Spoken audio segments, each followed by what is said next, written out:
What you got? We're Guys, we are rolling. live now. We are absolutely live, all the way live. Hi, everybody. I'm Sybil Wilkes. Welcome to What You Need to Know. And it is a Thursday, February 18th, 2021. We talk about all of the issues that are affecting the African American community. Mhm. And as we learned from Tom Joyner, we super serve as much as we possibly can. That's what we do with the newsletter and here as well. Let me introduce people first. And every Thursday is George Wallace Day. George, hello. Bonjour. How are you today? Oh, I feel good. I feel good all over. I got a shot today, y'all. We'll talk about it in a minute. Oh, good. You got your second shot? I Or can't was it remember. to I was it can't. to get rid of that nasty man's disease? I can't. I can't remember whether it was my first or my second. That's why we have a pharmacist on today to see how does this work. And let us say hello to that pharmacist. Also, a wonderful stand-up comedian. Hello, Lavar Walker. How are you? How are you doing? I'm very happy to be here. I'm so excited when George called me and told me I could be on the show. So very excited, very happy to be here. So thank you for having me.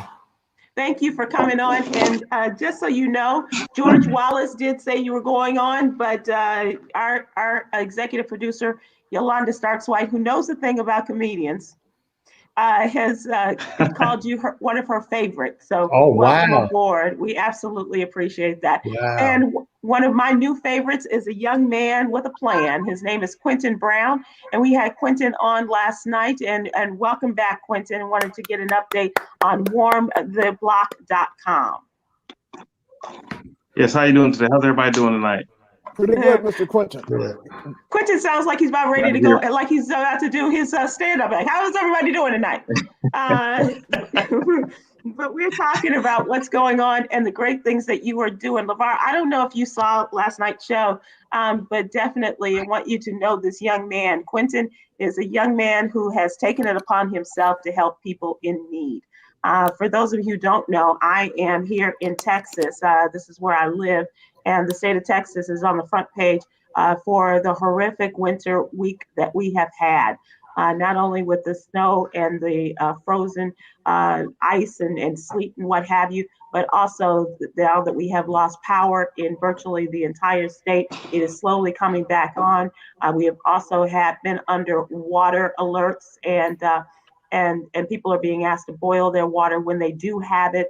Other people have found that they have frozen pipes, and then when it comes back, the devastation continues as the frozen pipes burst. Quentin has, as I said, has taken upon himself, along with his group of friends, to help people in need. He has done this in the past and continues to do it now. Quentin is helping people in the state of Texas not only find places to live, but he's connecting people in order to get the things that they need, whether it means somebody acting as a courier to bring food to people that he puts up in hotels, that kind of thing. And Quentin, I'm just so really very excited to share your story and to have you on with us again tonight. Welcome back. I appreciate your time, and I appreciate everybody's donations from last night as well. Just give you a little update of what we're dealing with right now. Most of the hotels that we had in Houston had issues with plumbing, busted pipes, power, no clean water, things like that. So we were offline in Houston as far as yesterday. We got word from a lot of the hotels today. We were able to put people in hotels today in Houston.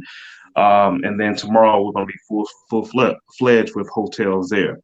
We have worked with the corporate office at various hotel brands to do 40-room blocks and to include parking and food as well. Nice. So we're going to be able to do 40 to 50 rooms in Houston, 40 to 50 rooms in Dallas, all through our initiative. That's great. Man, that's great work. We can't believe it. I can't believe you're doing this. This is such a great thing. You're giving back to the community. We try to give back in laughs, but you're really giving back in services and shelter and food. You just said that's just awesome, man. God bless you. Quentin has also given people an opportunity to volunteer their time, and people have given their vehicles and they're transporting people, they're bringing food or they're taking people to places, and he's told the stories about that. and we're just trying to get the word out. I hope we don't overload you, Quentin, with people making requests, but I'm just so, like I said, I'm just very excited and proud of the work that you have done, that you've taken upon yourself. Explain to people who may not have seen it last night how this all started.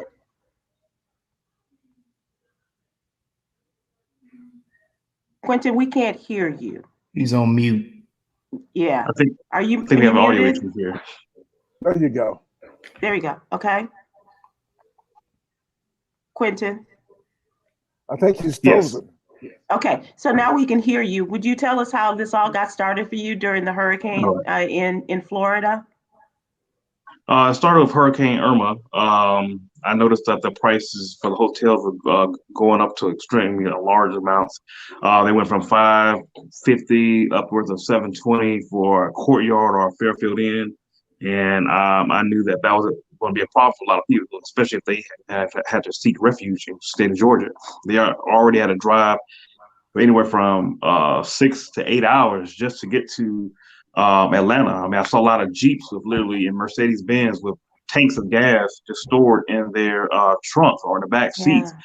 The car filled with their dogs and whatnot. And I just knew I had to step in and help out people as much as I can.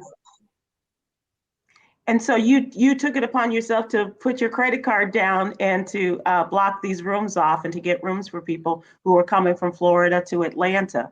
And you did that, and now you're continuing that. You saw the news and you heard from people perhaps in the state of Texas, and you and a small group of friends got together and are doing this week, right? Okay, you're muted again. I wonder what happens. I started this initiative. I am not sure.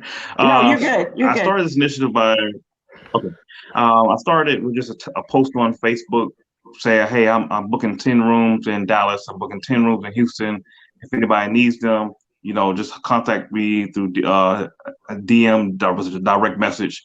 And then all of a sudden, 40 requests come in, 50 requests come in, people needing this thing, people tagging it, their friends or whatnot. And eventually people started donating money, and then they started joining on board as well to assist with the effort. Some of the key people in Dallas, one of my guys named Josh David, Jada Davis, and another guy named Terrell Hope, who are single-handedly helping out with this effort. And we have a lot of other people that are drivers, picking up food from the Costco's, picking up food from the different grocery stores and driving it there. And we're also picking people up at any time of the night to bring them to a hotel. Last night, we actually brought someone back around 2:30 in the morning to check into the hotel that was already ready for them. Okay. Wow. How do you know who is and who is not actually really qualified to accept your offer? Because I know it's going to be crazy. A lot of people just want in them. I know they need a place to stay. The judgment. How do you figure out who's really needs the room? Well, right now we're just going off natural energy. We're talking to you, asking you what's your situation. If you have kids, do you have a pet? Is it a situation where you just don't want to be in the house because you don't have no water? Or is it a situation where your ceiling is, coming down? Naturally, we can tell. And we want, people are being authentic right at this moment. We haven't had anybody try to just preload or anything like that. And because I've been doing this and other people have been doing this for a while, we know kind of when people are just going for a free ride. Right. Yes. So the vetting process is more based upon your instinct and knowing what the situation is for people and putting them in the place they need to be. Right. I mean, people calling, crying, and sending messages multiple times. You're able to have you use your discernment to find out if somebody really, really needs help. And most likely, they have had 2 or 3 friends contact me various different ways through my cell phone or through Twitter or through Instagram to finally get their friend taken care of. Yeah. But we're going through the list right now as we speak to try to put people in more places. And if they're at home, get food delivered to their home, or if they just need a ride somewhere or things of that nature. Yeah, I can't impress upon people enough what the situation is like. And if you see it on television and you see people who have been frozen out of their homes, their pipes have burst. If you see people who have been days upon days without heat. This, what you see, it's far worse in many cases than what you're seeing on television. And it is a drastic situation. And Quentin, you're doing a great job. Want people to go to warmtheblock.com, or you can catch you on social media at warmtheblock. And people can donate. They can also, if they are in that situation where they need help, they can contact you that way as well. Correct? Yes. Right. Also, if you're a provider, well, a lot of things that we're finding right now is that people are having busted pipes. They need general contractors. They need people to come and do plumbing. We're looking for plumbers to work with us, because we're going to identify them to make sure that they don't price gouge our community. Oh, Nice. that's wonderful. That's nice. That's nice. That's very nice. This is so awesome. I'm in awe of what you're doing for the community. This is like really big. And Sybil, you're in Texas right now. We don't know what you guys are going through. It must be a lot of calls there. I mean, everybody's out, right? Everybody. Yeah. Well, some of us have been blessed, George, and have not had the lights out or the water situation. And that truly is a blessing. But checking on our friends who are going through this, and you just don't know until they tell you, because here's the other thing, you guys, we're also going through the pandemic. And we're in the winter time. So there are people who are sick with coronavirus, or they have some other virus, the flu or pneumonia or whatever, in a house that doesn't have heat, or they're in a house where the pipes have burst, and then you have the deluge of water. It's a confluence of the most awful events you could possibly think of. And so please check on your people. And let's get a way to help them as much as we possibly can. And that's what you're doing. Maurice Rouse says, God is working through you, young man. Thank you. Because Ted Cruz could learn a lot from you. But wait, he doesn't care. So sad. We're going to have to quarantine Ted Cruz and let me come in and finish the work for Texas. You know what? If you are willing to come and run against him, I am with you. Whatever it takes for you to come in, get him out, and put you in place. And let's not stop there. Let's go with the governor as well. I'm just saying. Just get everybody out. Get everybody out. Texas is going to be blue. Texas is going blue. Right. Yeah. That's right. A lot of different organizations. Say again, Quentin. I said it's a lot of different organizations that we're combining efforts for. And we want to get the word out. We want people to volunteer. We want people to donate, because one thing about it, these people are not going to be in a hotel just for 3 days. They're going to be here upwards of 3 weeks, and we want to make sure they have a place, that's warm. And one of the things the other thing is they'll be out of work. Yeah, that's right. Yeah, absolutely. Quentin, we're going to stay in touch with you and get updates from you as well as using all of our we just lost Quentin, using all of our social media to help. That's Quentin Davis, and that is warmtheblock.com or at warmtheblock. And he is, and I want to thank Coy Malone, our social activist, for putting him in touch with us, as well as our friend Jada Davis. And if you do subscribe to the What You Need to Know newsletter, look for an article in our Black Business Spotlight on Jada tomorrow in Friday's issue. That is such a great program, Sybil. That is such a great. I see it growing and growing and growing. It probably will never stop growing. So many people are homeless, and that during these days with the storms, and just assisting people to have no place to go. I just think that's great. And he has the people that are, what do you call, like the Home Depot, I'm sure, getting involved and donating their time. And he just asked about plumbers. He's going to need electricians and everything. Right. And there are people out there to help and give their time back. That is awesome. That's right. That's right. George, we were not able to give you your proper introduction. And so we would like to do that today. Normally we just say, here's George, but we are aware of a different way to introduce the one and only George Wallace. And hello, everybody. It's George Wallace. Shout out none other than the legendary George Wallace, man. Dude, This is a stand-up.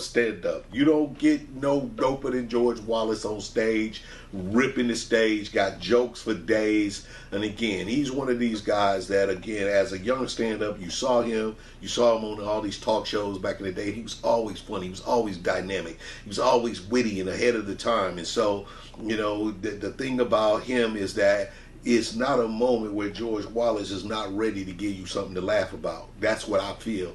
And so he's built a dynamic career, had one of the longest running standing shows in Las Vegas. He's legendary, one of the funniest people in the world. Check him out, y'all. George Wallace, one of ours.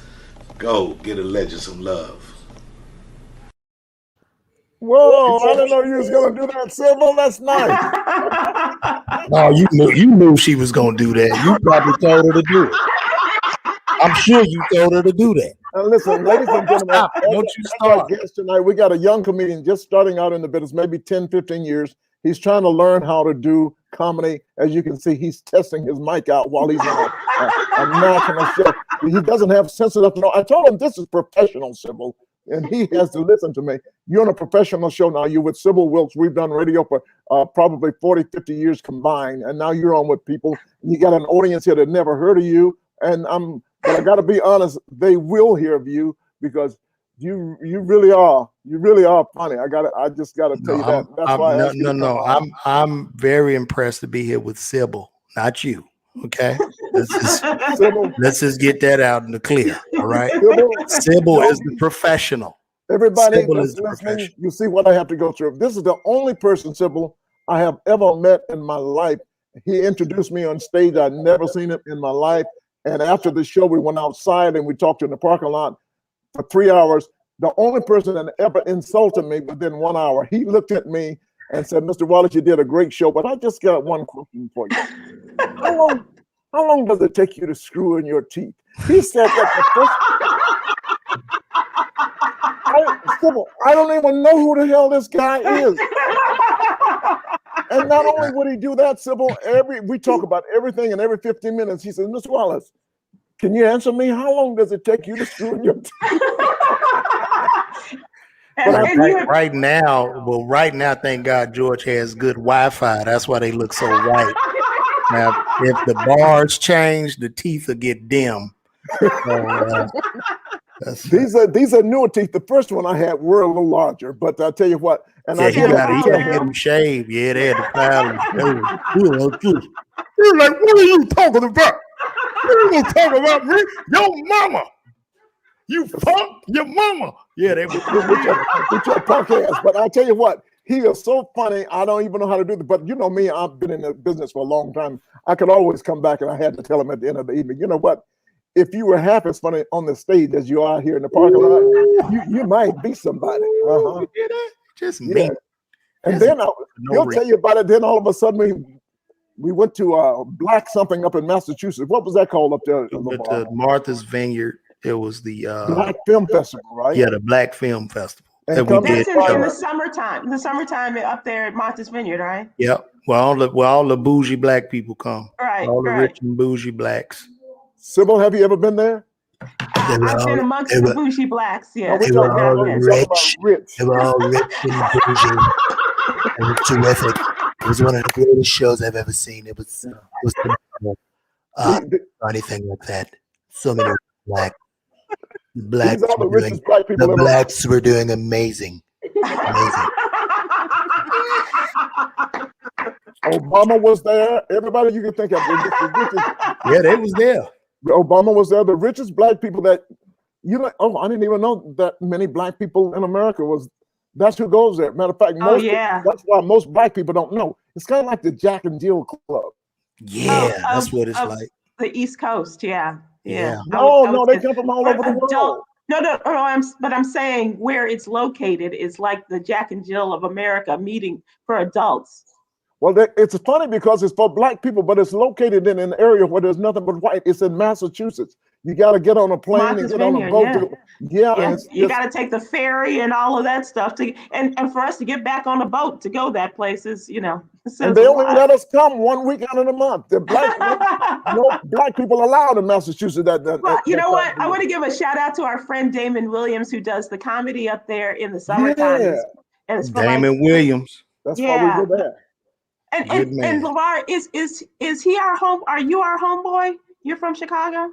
I'm originally from Chicago, South You don't Side claim it, Chicago. No. Where? I went to Simeon. I grew up in You Chatham. were a Simeon boy. Yeah, I Oh, went to boy. Simeon in the Okay. 90s. It was Okay. horrible. What You does know, that it was mean? bad. Okay, That means when it's I rich was and in Simeon, hard. it was terrible. Wow. Okay. All right. I went to Simeon in the 90s, and then when I got out of high school, I went to Xavier University, and that's where I finished pharmacy school.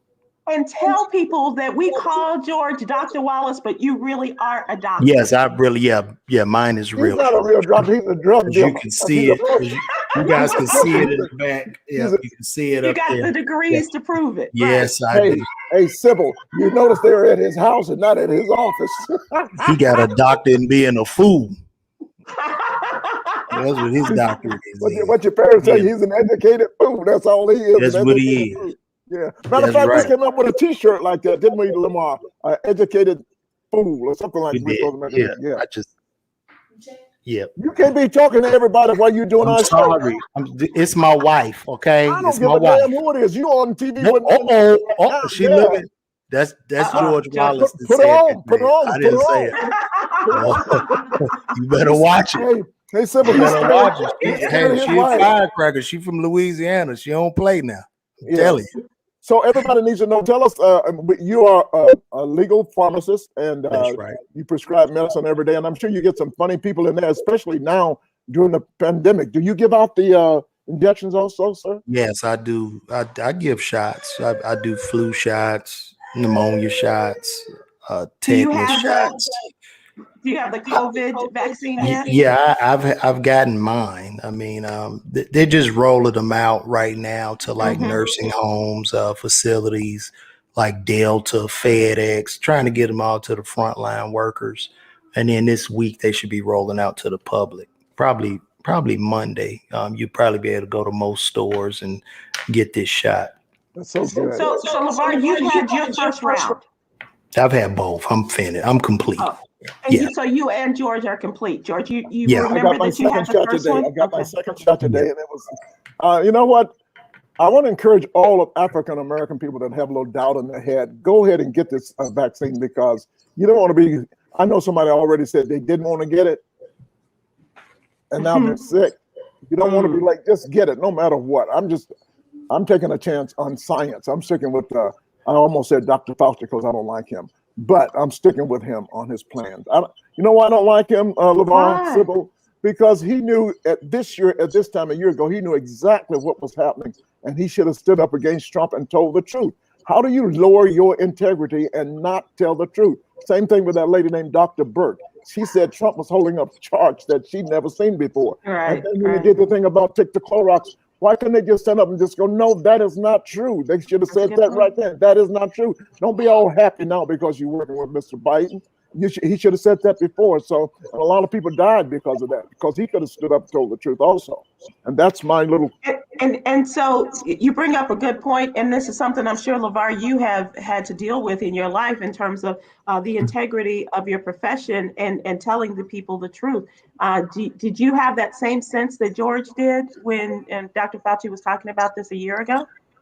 Well, I mean, it started. We know Trump got rid of the pandemic response unit that was put in place by the Obama Biden administration, and I just think they just really dropped the ball. They didn't take it serious enough in the beginning and isolate it. You know what I mean? So like, Ebola is starting to come back, and you just had to isolate it. You got to shut down those borders really quick. You know what I mean? It was just a lot of misinformation, and unfortunately our government failed us to a large extent, because we went through the swine flu and we didn't really, it wasn't mass chaos and they had to shut the world down. So, and even like you mentioned, the return of Ebola, we had that too, and they managed to shut that down and to not have it spread as rampantly as it has with the coronavirus. Mhm. How did you get from, getting all of those degrees and everything and being a doctor in pharmacy and pharmacology, I guess, Oh man. to getting to, standing up Well, on stage and having fun? Because well, that's not a fun well, job. honestly, I grew up on the south side of Chicago. I come from a working class family, blue collar. Mhm. So I was always funny and cracking jokes with people, but I never Mhm. looked at entertainment as anything viable or That's real. not a real job. You know what I'm saying?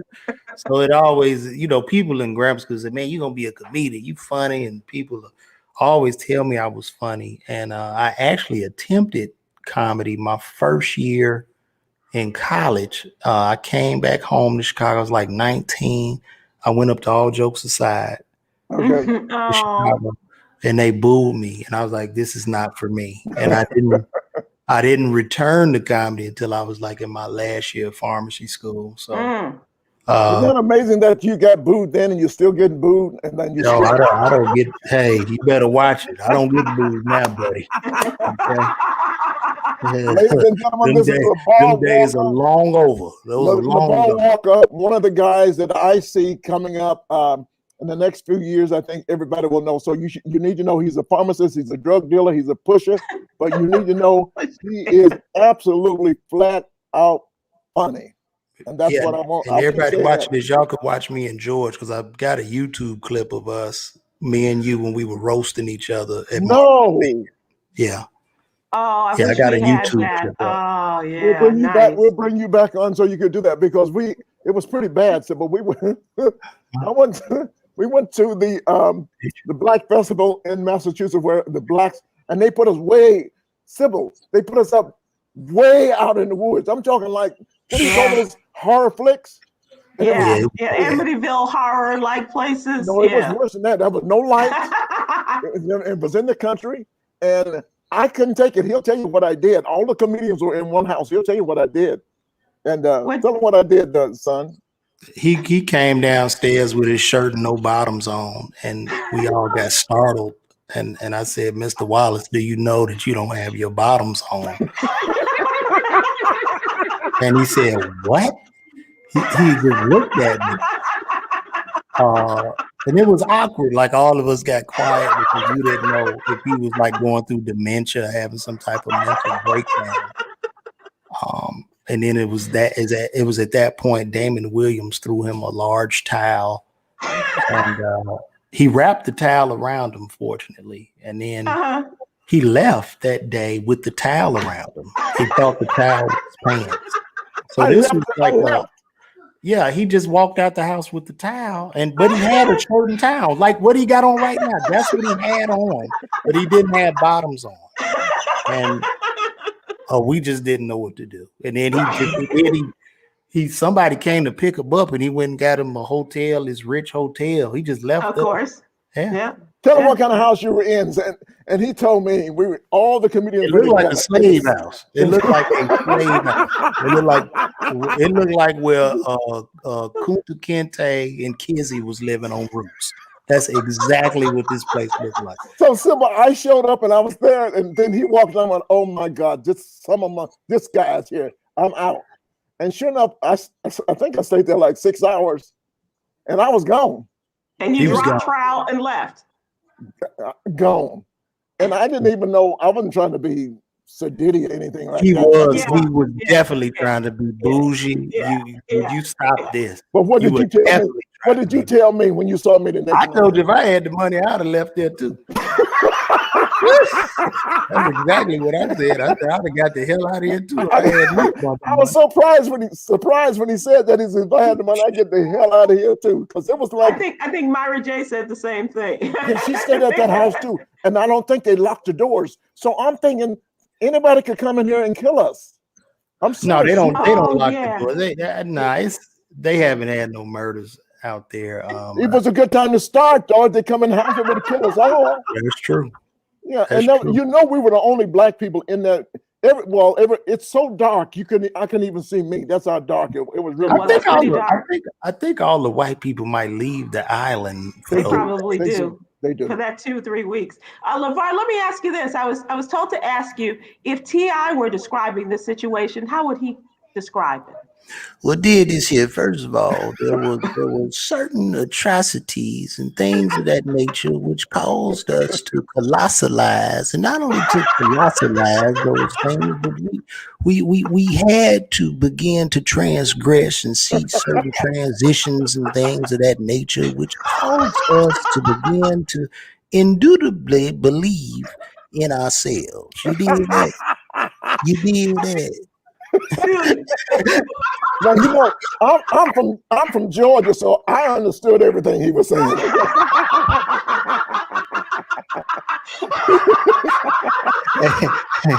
And you notice we went to the same dentist.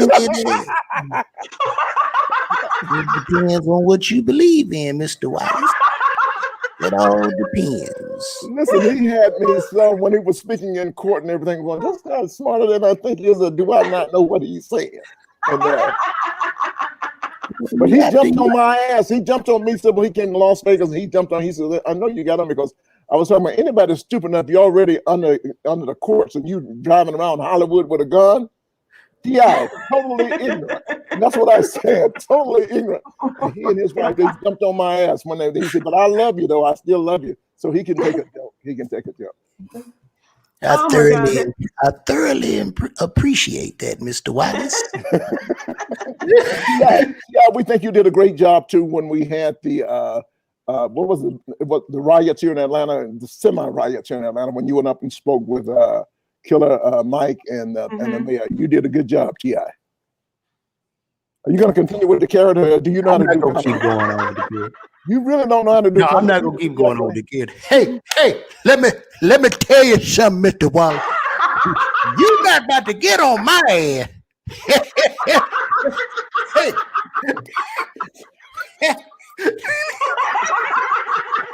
No, you didn't. Steve, let me ask you something. Get on my ass. Steve, why won't you return my call? Right on my country ass. What'd you say? Why won't you return my calls? I tried to return your call. Okay? But you don't want to pick up the phone. LaVar, when did you know, or when did you start doing voices? Like as a kid, did you do it to impersonate other people? I don't really do them in my set a whole lot. I just be impersonating people, Sybil. And it just depends on the person. If I see him, I can hear him and I can get the voice. That's brilliant. That's some of the hardest stuff, and people try, and they listen to the voices, and it doesn't always work out. That is right, and I just can't believe with this current pandemic, I can't walk out the house. I can't get a bag. I can't do it. I can't really cuss on there. I could really go in. You can cuss on here. J. Anthony Brown was on last night. He always cusses. You can cuss a little bit if you want to. What the fuck are these white people? You can't say, hey. You can cuss, but you can't say fuck. Don't say that. I can't cuss. Man, I'm trying to do the impersonation. No, you can. I'm sure Huggy Lowdown has the record on the F word. So. Oh my God. You are now, something. do y'all know one of the best things about George Wallace and his comedy show? You know he a magician too. He's a magician. Listen, because he was bombing. He started bombing, and we was on stage at Martha's Vineyard, and he started bombing. It was going down. The man pulled a rabbit out of his jacket. Look at this, y'all. Look at it. I got a whole rabbit. Look at the rabbit. I got a rabbit. It's stupid. The rabbit ran off. It didn't come back. It just left. Listen, we try to save his show. That saved his show. That saved his show. Hey, look, I got a standing ovation with the rabbit, right? I think it bit a lady in the back. The lady hollered when it got back there, but you did it. LaVar, what is that like when you watch somebody, you know, for your whole life, watching somebody do comedy all your life, and then you meet them and you work with them? What kind of feelings, what kind of thoughts go through your head when you look and think about meeting and working with George Wallace? Man, I remember seeing George Wallace at my grandmama's house on Johnny Carson when he had the Jerry. Right. You had a long curl. That curl was all the way down there. He looked like George was on Johnny Carson looking like Randy Watson. That's who he looked like on Johnny Carson. Hey y'all, I'm George. My first joke here. If the joke don't work, I'm gonna pull a rabbit out of my jacket. He was doing it back then too. Yeah, he doing it back then. And Johnny Carson, we got a comedian here, George Wallace. With that pencil, yes. Yep, with the pencil. He ain't let him sit on the couch though. He ain't let him. You didn't get the. He ain't get the couch. Oh, let's make something perfectly clear. All African American and Black comedians, Johnny Carson did not like us. He did not like us. He only liked two Black people. That was Bill Cosby and Sammy Davis. And Richard Pryor, because they were in there. Exactly. As you notice back in the day, that was Sanford and Son. They were both on the same network, NBC. And I don't think Red Fox ever hosted the show. I think he went on a few times, but he never hosted the show. But he didn't like us at all. I went to the Tonight Show with What's Happening, Shirley Hemphill. Okay. She was #1 on ABC, #1. He what do you call it? He bounced her. Bumped her. Yeah, bumped her. And she said, fuck Johnny. She went crazy in the back. She said, fuck Johnny Carson. And she never went back, but we knew something was wrong then. Then I knew the leader of the band, the manager, Doc his manager. And they said, well, we found out that he really doesn't care for us that much. As you can, if you look back, only those 3 people hosted the show in Blackness.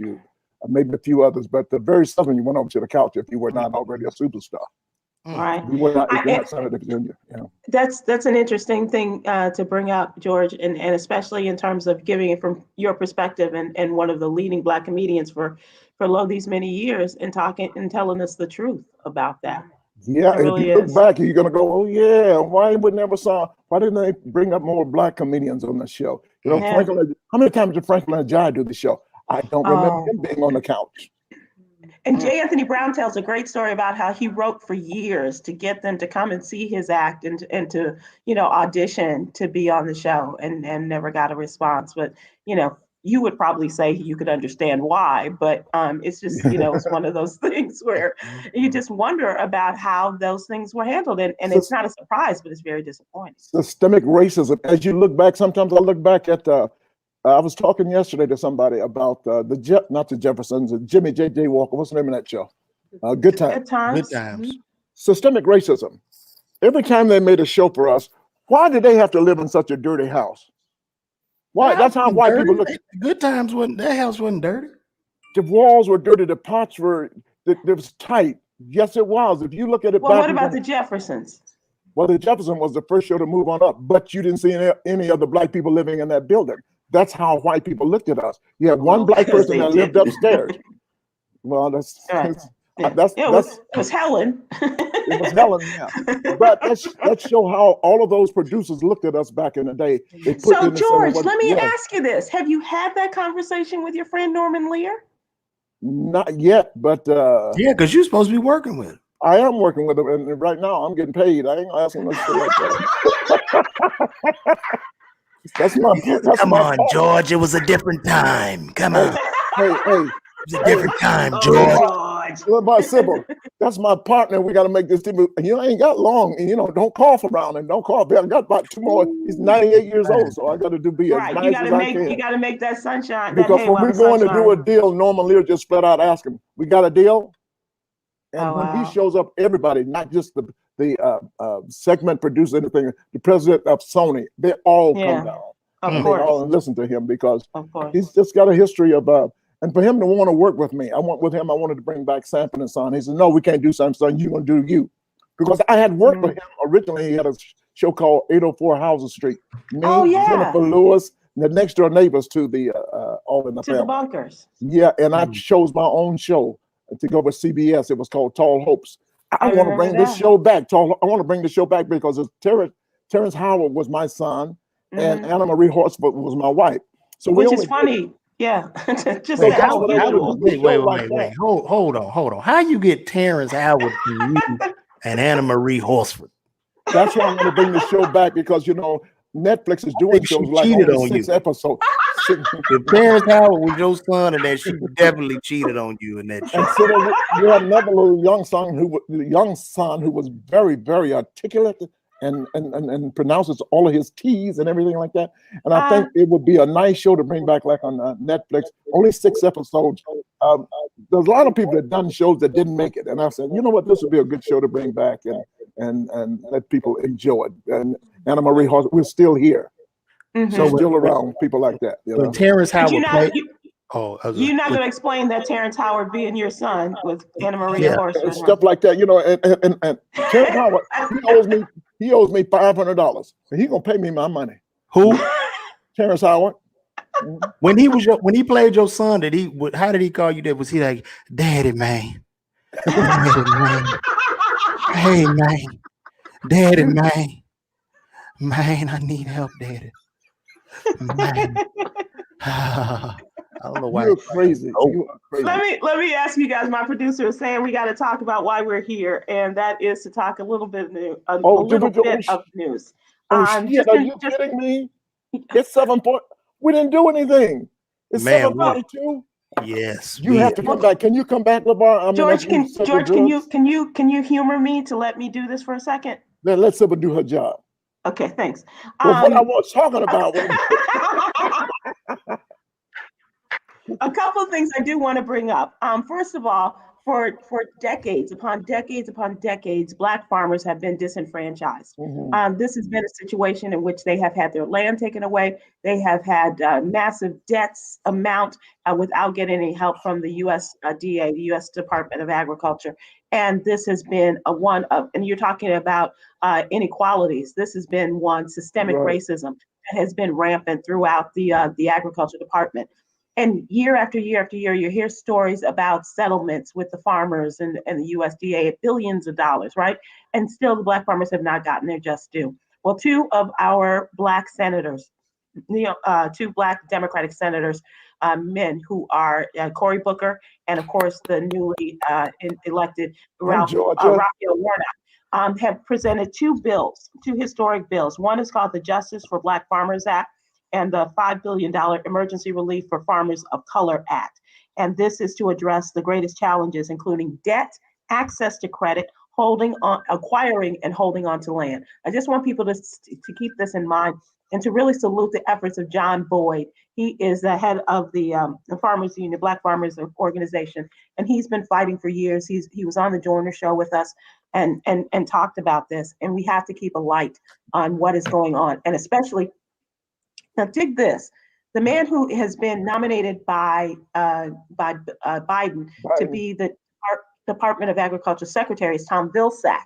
He was also Barack Obama's secretary for 8 years. For 8 years, he did this. And John Boyd points and others point to the fact that he did this for 8 years without settling and making good on his promises to help Black farmers. And this is also the guy that made Shirley Sherrod, remember her, resign when there was a whole question about something that she said on tape before the NAACP.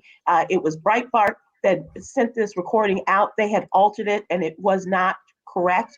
And so he had her resign. She resigned. And so all of these things are coming together and in questioning Tom Vilsack and if he is the right man for the job. But in the meantime, these 2 Black senators have come together and are really trying to help Black farmers. And if you think about the fact that in 1920, there were close to 1 million Black farms in this country. And by 2000, we're looking at less than 50,000 Black farms. That's the kind of decrease that we're talking about. And it's unjust.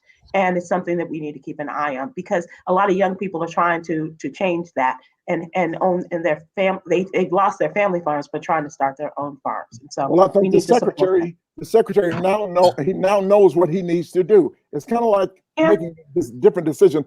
Times have changed. even though Biden is the one, when she said, I'm the one, I'm the little black girl, you stop. Biden made a You're right. change, and Yeah. maybe he can make a change, and I think he will make a He's change. promised a diverse. He has promised a diverse cabinet. So we'll see. Now, this is what I wanted to talk to you about, Lavar, because here is a story about Dr. Princess Dinar. She is the first Black female program director at the Tulane University of Medicine. She was dismissed from her post last week, and it has sparked outrage on social media. Her firing is also igniting conversation about racism and discrimination by physicians of color in the field of medicine. And it comes about 5 months after she filed a lawsuit against Tulane, alleging fellow faculty members persistently discriminated against her and created a hostile work environment. And they said that she was unfair because she was really supporting and fostering the Black medical school students. And I'm wondering, I know you went to Xavier, but certainly in the area of medicine, and there may have been some conversation on your part. That's interesting that you say that, because I remember I had to do in your last year of pharmacy school, you do like a rotation, like Mhm. you go like in the hospitals and stuff like that. And I was working at Charity Hospital, and we was on a rotation, and like I was like the only one or two of the only Black males. It was like mostly females and foreigners. And this white dude literally singled me out and said, I saw you talking, and I didn't say anything. And he like brought me in the office. You were talking, and I was like, whatever, man. You know what I mean? It's like, I know Yeah. what you're trying to do. You're trying to Yeah. provoke me to kind of throw a wrench Mhm. in it. But yeah, I mean, it exists. I mean, in healthcare, I don't working in healthcare. So I've been a pharmacist for many, many years. If I've experienced, sometimes customers, but you get like a lot of, poor white trash, whatever. They might be a little racist, but I don't get mad. I'm not like whatever. You know what I mean? But You don't short them on their pills or anything? people are just, some people just have just issues, man. I deal with the public a lot, and You should have some chemicals in the back, like black, like me. Instead of giving them their prescription, you should give them medicine will make them black. That's funny. That's funny. I love that. Hey, what you gave me, man? Look at me. Look at him looking. What the hell? I gave me this for diabetes medication. I woke up the house black. You gotta be kidding me. Go ahead, Sybil. You gotta be kidding me. The last story I want you guys to and folks to take a look at and hopefully go and subscribe to the What You Need to Know newsletter. The federal lawsuit has been filed against 2 Cincinnati police officers for an alleged attack on Brandon Davis, a 32-year-old Black man who is autistic. And he was walking home while Black in South Cumminsville, Ohio, February of 2019. And he was stopped on the street by these 2 officers, one male, one female. He was arrested and charged with being in a park after dark and resisting arrest. Now, check this out. According to the lawsuit, he wasn't in a park. He did not resist arrest and was shoved into a fence while one of the officers dug his knee into his back. He also tased him 7 times over 2 minutes and began calling for his mother, who heard him. His mother heard him and came out. He was later acquitted, but now they are suing these 2 officers. So they got away with it again. Did they kill him? No, by some miracle, he yelled out for his mom, and he was close enough to home. His mother heard him, and came to his assistance. He was also acquitted of these charges.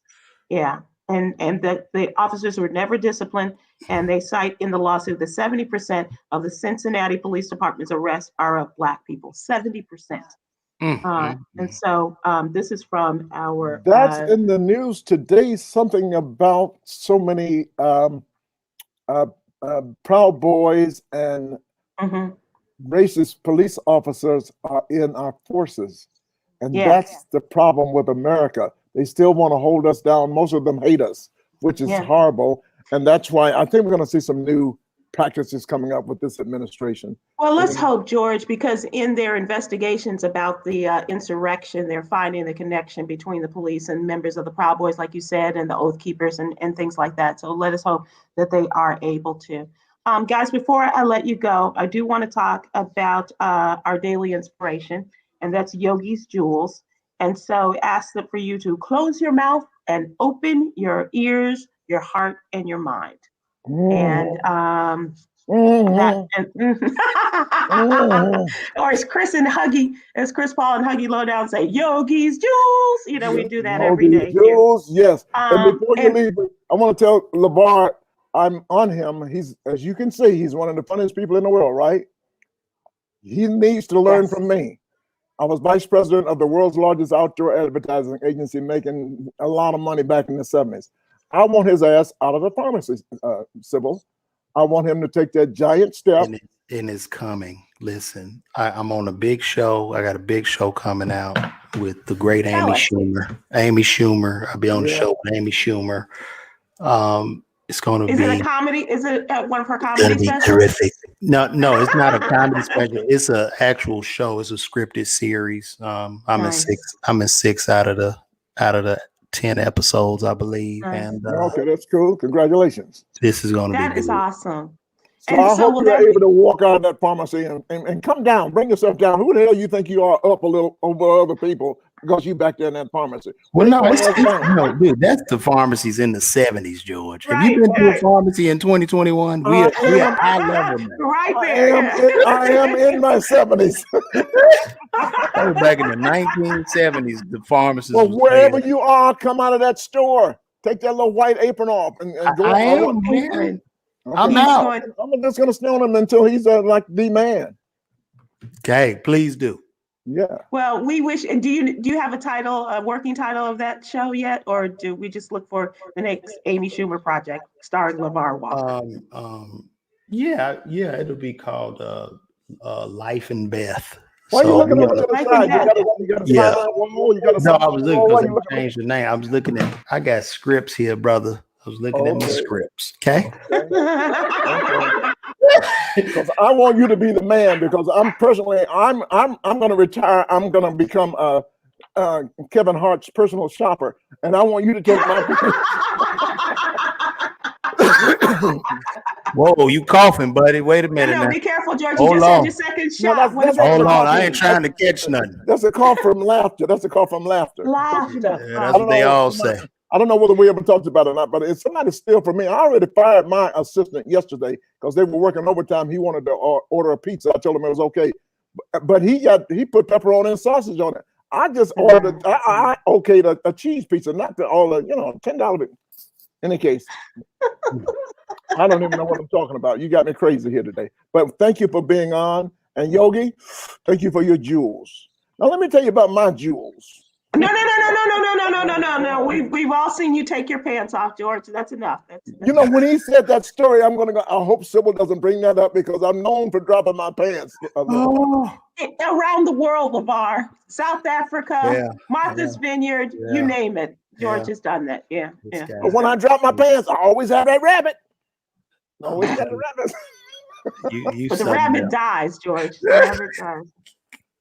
Hey, Lavar, I'm going to ask you, homie, to sign up to our newsletter. If you go to SybilWilkes.com, and it's absolutely free, the subscription. If you go to SybilWilkes.com, give us your name and your email address, and we'll have that in your email box every morning. And also, homie, ask you to come back because we love good comics from Chicago. Really. Will you do that? Will you come back? Will you come back? Will you come back, please? Yeah, all the time, anytime. Well, we don't want you back all the time, but will you come back some of the time? Yeah, whenever you're ready. All right. This guy's got some funny stories like you won't believe. It's about time to soak. It's almost time to soak them teeth.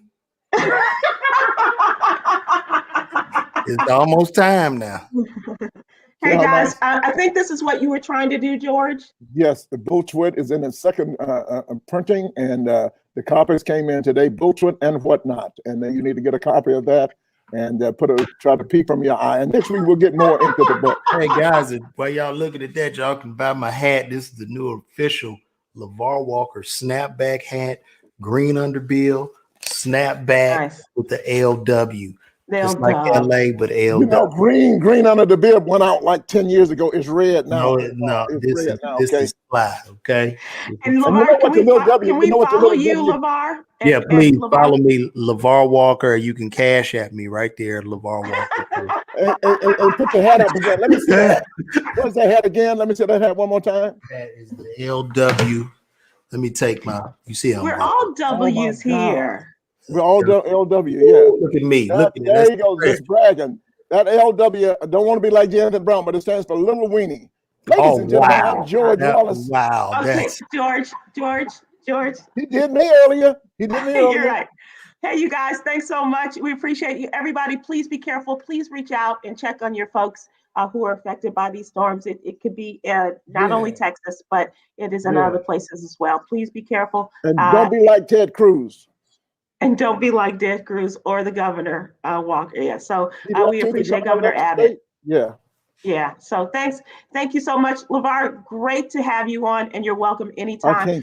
Thank you. We ask you to. I can't wait to do it again.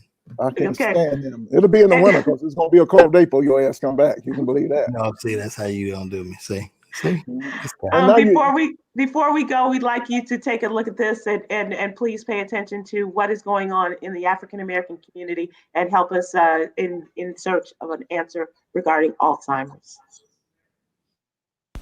He can tell you about their first dance, but he can't remember my name.